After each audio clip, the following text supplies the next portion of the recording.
Savage Wilderness by Harold Coyle. Prologue. St. Croix Island, Fall, 1604.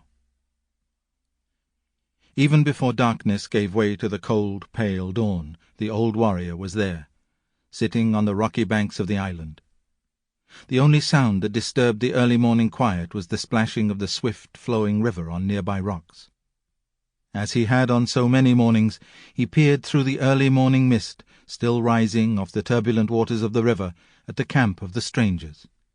And, as he had on each such occasion, he silently prayed that the sun rising in the east to greet him would reveal that the strangers had gone.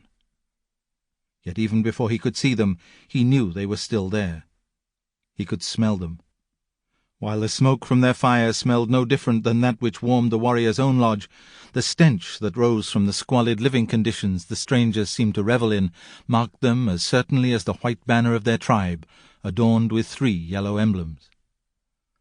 Slowly the warrior squatted into a comfortable position on a large flat rock, from which he could watch the comings and goings of the strangers as they tended to their early morning rituals and tasks.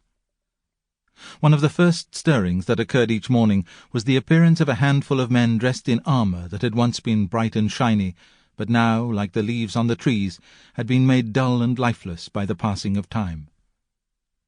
The stranger who had been at the entrance to their crude log enclosure seldom greeted the group of men as they approached him.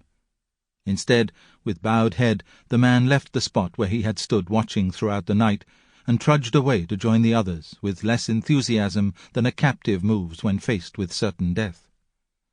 In his place, another man, similarly dressed and looking equally dejected, moved forward to take the first man's place at the entrance.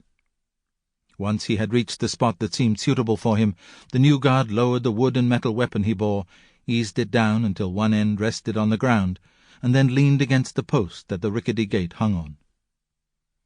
It was only after he was comfortable that the new sentinel bothered to lift his gaze from the dirt at his feet.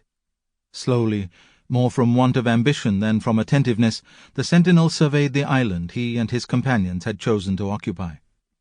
The old warrior wondered if the strangers, with skin as white and fair as any he had ever seen, and faces covered with fur, saw the same things that he saw.